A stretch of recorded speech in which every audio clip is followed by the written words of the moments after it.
ಈ ಹೊಸ ವರ್ಷದಲ್ಲಿ ನಿಮ್ಮ ರಾಶಿಯ ಭವಿಷ್ಯ ಹೇಗಿದೆ ಎಂದು ಸಂಕ್ಷಿಪ್ತವಾಗಿ ಹೇಳುವುದಾದರೆ, ಈ ವರ್ಷ ನಿಮ್ಮ ಪಾಲಿಗೆ ಸಾಕಷ್ಟು ಶುಭ ಫಲಗಳನ್ನು ಹೊತ್ತು ತರಲಿದೆ.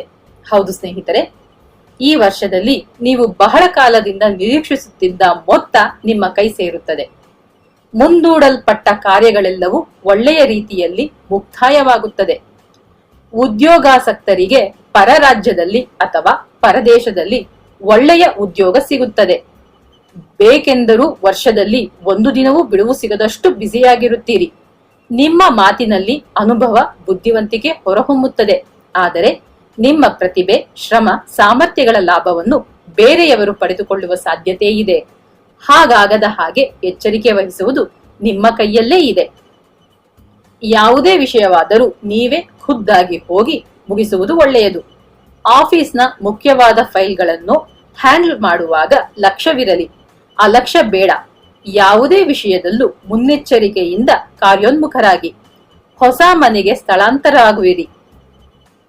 ದೂರ ಸರಿದ ನೆಂಟರು ಮೇಲೆ ಬಿದ್ದು ಬಂದು ಮಾತನಾಡಿಸುತ್ತಾರೆ. ಕಳೆದು ಹೋಗಿದ್ದ ಮುಖ್ಯವಾದ ಕಾಗದ ಪತ್ರಗಳು ಸಿಗುತ್ತವೆ.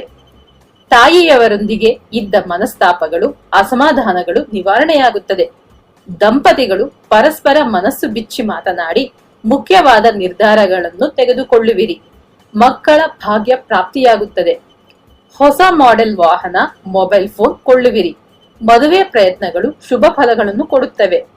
ನಿಮ್ಮ ಬಲಹೀನತೆಗಳನ್ನು ಪಟ್ಟಿ ಮಾಡಿಕೊಂಡು ಅವೆಲ್ಲವನ್ನು ಬದಲಾಯಿಸಿಕೊಳ್ಳುವಿರಿ. ಕೆಲವು ವಿಷಯಗಳಲ್ಲಿ ಹೆಮ್ಮೆ ಪಡುವಂತಹ ನಿರ್ಧಾರಗಳನ್ನು ತೆಗೆದುಕೊಳ್ಳುತ್ತೀರಿ. ಪ್ರಯಾಣಗಳಿಂದ ಆದಾಯವಿರುತ್ತದೆ. ನೀವು ಬೆಳೆದಂತೆಲ್ಲ ತೆರೆಮರೆಯ ಶತ್ರುಗಳು ಹೆಚ್ಚಾಗುತ್ತಾರೆ. ಸರ್ಕಾರಿ ವ್ಯವಹಾರಗಳಲ್ಲಿ ಎಚ್ಚರಿಕೆಯಿಂದ ಇರುವುದು ಒಳ್ಳೆಯದು. ದಿಢೀರ್ ಪ್ರಯಾಣಗಳಿಂದ ತಬ್ಬಿಬ್ಬಾಗುವಿರಿ. ವ್ಯಾಪಾರವನ್ನು ವಿಸ್ತರಿಸಿಕೊಳ್ಳುವ ಸಲುವಾಗಿ ಸಾಲ ಮಾಡುವುದು ಬೇಡ. ಅನಾವಶ್ಯಕವಾಗಿ ಯಾರಿಗೂ ಭರವಸೆಯ ಮಾತು ಕೊಡಬೇಡಿ. ಅದು ನಿಮ್ಮನ್ನು ತೊಂದರೆಯಲ್ಲಿ ಸಿಲುಕಿಸುತ್ತದೆ. ಆಫೀಸ್ನಲ್ಲಿ ಕೆಲಸದ ಭಾರ ಇರುತ್ತದೆ.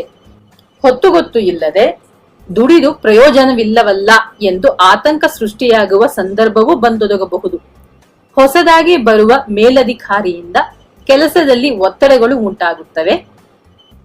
ಯುವತಿಯರು ಉನ್ನತ ವ್ಯಾಸಂಗದಲ್ಲಿ ಗಮನ ಹರಿಸಿ ಓದಬೇಕಾದ ಮುಖ್ಯವಾದ ಕಾಲಘಟ್ಟವಿದು.